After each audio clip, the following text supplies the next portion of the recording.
সমস্ত দেশ জুড়ে যুদ্ধ চলছে। যুদ্ধের ভয়াবহতায় বাবা মা আত্মীয় স্বজন সবাই মারা যায়। 4 বছরের বাচ্চা মেয়ে সিজুকো, যে কিনা যুদ্ধবিগ্রহ বুঝে না, মানবসৃষ্ট অদ্ভুত নিয়মকানুন সম্পর্কে জানে না, তাকে আগলে রাখার দায়িত্ব এখন একমাত্র ভাই সেইতার। এই মুভিতে বাস্তবতার এরকম এক নির্মম চিত্র দেখানো হয়েছে, যেটা দেখে কেঁদেছিল লক্ষ লক্ষ মানুষ। মুভির শুরুতে দেখা যায় বোমা হামলার পূর্বাভাস পেয়ে সবাই বাড়িঘর ছেড়ে আশ্রয়স্থলের দিকে ছুটতে থাকে। সেইতা, সিজুকো 2 ভাই বোন, তারাও তাদের প্রয়োজনীয় মালামাল প্যাক করে আশ্রয়স্থলে যাবার প্রস্তুতি নিতে থাকে। কিন্তু এর মধ্যেই আশেপাশের সমস্ত এলাকা জুড়ে ভারী বোমা বর্ষণ শুরু হয়ে যায়। লোকজন যে যেদিকে পারছে সেদিকে ছুটে পালাচ্ছে। আশেপাশের সমস্ত এলাকা জ্বলে পুড়ে ছারখার হয়ে যায়। সেইতা, সিজুকো কোনো মতে দৌড়ে একটি গুহার মধ্যে আশ্রয় নেয়। গুহার মধ্যে তারা অনেকটা সময় ধরে অপেক্ষা করে। এর মধ্যেই স্বস্তির বৃষ্টি শুরু হয়। বৃষ্টি থেমে গেলে তারা তাদের বাড়ির দিকে ছুটে যায়। কিন্তু তাদের বাড়ি আর বাড়ির জায়গায় ছিল না।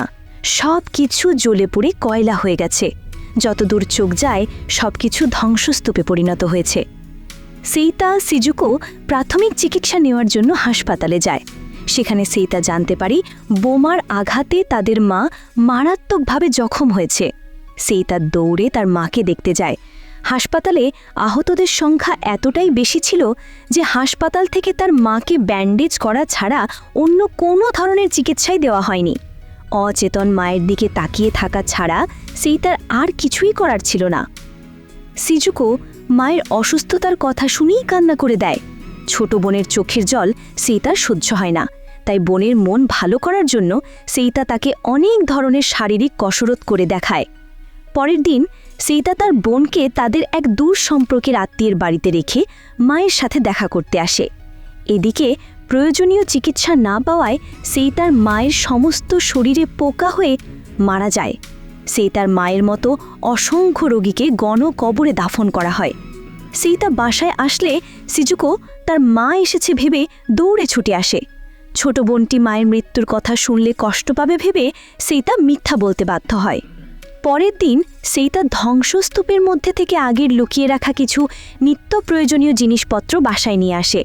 সন্ধ্যাবেলা সেইতা তার বোনকে নিয়ে ঘুরতে বের হয়।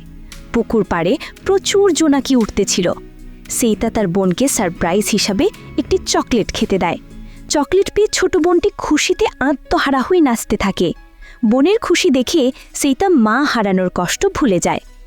সেইতা, সিজুকো এভাবেই তাদের দূর সম্পর্কের আত্মীয়ের বাড়িতে বেশ কয়েকদিন কাটিয়ে দেয়। গৃহকর্ত্রী সেইতার মায়ের একমাত্র স্মৃতিচিহ্ন জামা কাপড়গুলো বিক্রি করে দিয়ে খাবার কিনে আনে। আর এটা নিয়ে সিজুকো আর গৃহকর্ত্রীর মধ্যে মনোমালিন্য হয়ে যায়। সিজুকো কোনোভাবেই তার মায়ের জামা কাপড় বিক্রি করতে দিতে রাজি হয় না, কিন্তু পরিস্থিতির কারণে দিতে বাধ্য হয়। যতই দিন যাচ্ছিল ততই গৃহকর্ত্রীর আচরণ পরিবর্তন হতে থাকে। গৃহকর্ত্রী মাঝে মধ্যেই তাদেরকে অনাথ বলে তাচ্ছিল্যের সুরে কথা বলতো, এমনকি খাবার নিয়ে খুঁটা গিয়ে কথা বলতো। মাঝে মধ্যে তাদেরকে আলাদা হয়ে যেতেও বলতো। মহিলার তুচ্ছতাচ্ছিল্য সহ্য করতে না পেরে একদিন সেইতা ব্যাংকে জমানো তার মায়ের শেষ সঞ্চয় থেকে কিছুটা টাকা তুলে এনে বোনকে নিয়ে রান্নার জিনিসপত্র কিনে আনে। অনেক দিন পরে আজকে তারা তৃপ্তি সহকারে খাওয়া শেষ করে। মাঝে মধ্যেই রাত্রিবেলা সিজুকো তার মায়ের জন্য কান্না করত।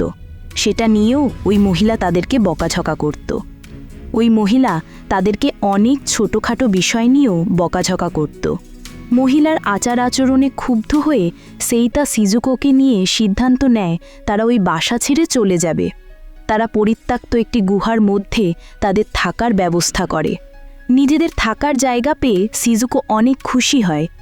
তাদের কাছে থাকা অবশিষ্ট টাকা দিয়ে কিছু সবজি ও খাবার কিনে আনে। জঙ্গল থেকে কাঠ সংগ্রহ করে সেগুলো রান্না করে। নতুন বাড়িতে প্রকৃতির মাঝে বসে তারা দুপুরের খাবার শেষ করে। খাবার শেষে মনোমুগ্ধকর পরিবেশ দেখতে দেখতে তাদের সময় কেটে যায়।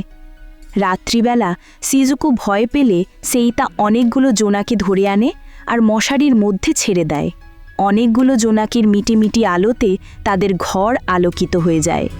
সিজুকোর কাছে সমস্ত বিষয়টা রূপকথার গল্পের মতো মনে হতে থাকে। জোনাকি দেখতে দেখতে সিজুকো ঘুমিয়ে যায়। সকালবেলা দেখা যায় সবগুলো জোনাকি মরে পড়ে আছে, আর সিজুকো তাদেরকে মাটি খুঁড়ে কবর দিচ্ছে। সেইতা সিজুকোকে জিজ্ঞেস করে, তুমি এগুলোকে কবর দিচ্ছ কেন? তখন সিজুকো বলে, আন্টি বলেছে কেউ মারা গেলে তাকে কবর দিতে হয়। মাকেও নাকি এভাবেই কোথাও কবর দিয়েছে। সেইতা ভেবেছিল সিজুকো তার মায়ের মৃত্যুর কথা জানে না, কিন্তু সে তার মায়ের মৃত্যুর কথা জানার পরেও চুপ করেছিল, ভাইকে বুঝতে দেয়নি। বোনের ম্যাচিউরিটি দেখে সেইতা কান্নায় ভেঙে পড়ে। এর মধ্যে তাদের কাছে থাকা খাবার শেষ হয়ে যায়। তারা কৃষকদের কাছে খাবার চাইতে যায়, কিন্তু কোথাও থেকে কোনো ধরনের সাহায্য পায় না। বাধ্য হয়ে তারা খাবার চুরি করা শুরু করে। ইতিমধ্যে পর্যাপ্ত খাবার না পাওয়ায় এবং অস্বাস্থ্যকর পরিবেশে থাকার কারণে সিজুকোর সমস্ত শরীরে রোগব্যাধি বাসা বাঁধতে শুরু করে। এর মধ্যেই একদিন ফসল চুরি করতে গিয়ে সেইতা ধরা পড়ে যায়। ফসলের মালিক সেইতাকে তার বোনের সামনে অনেক বাজেভাবে মারতে থাকে, এমনকি তাকে পুলিশেও দিয়ে দেয়। পুলিশটি অনেক ভালো ছিল, তার দুঃখের কথা শুনে তাকে ছেড়ে দেয়। সেইতা তার বোনের জন্য মাঝে মধ্যেই লোকজনের বাড়ি থেকে খাবার চুরি করে আনত, আবার মাঝে মধ্যে কিছুই আনতে পারত না। অনাহারে অর্ধাহারে থাকার কারণে সিজুকোর শরীরের অবস্থা অনেক খারাপ হয়ে যায়। ডাক্তার সিজুকোর শরীরের অবস্থা দেখে বুঝে যায় যে সিজুকো অনেক মারাত্মক রোগে আক্রান্ত, কিন্তু তার কাছে দেওয়ার মতো কোনো ঔষধ ছিল না। ডাক্তার তাকে পুষ্টিকর খাবার খাওয়ার পরামর্শ দেয়। বাসায় ফেরার পথে সিজুকো আইসক্রিম খেতে চাইলে সেই তার রাস্তার পাশে পড়ে থাকা বরফ কুচি খেতে দেয়। সেই তার সিদ্ধান্ত নেয় ব্যাংকে থাকা তাদের শেষ সম্বলটুকু তুলে আনবে আর বোনকে স্বাস্থ্যসম্মত খাবার খাওয়াবে। সিজুকোকে গুহার মধ্যে রেখে সেই তা ব্যাংক থেকে টাকা তুলে আনে। ব্যাংকে গিয়ে জানতে পারে জাপান আমেরিকার কাছে যুদ্ধে হেরে গেছে। সেই তা বোনের জন্য তার পছন্দের সব ধরনের খাবার নিয়ে আসে।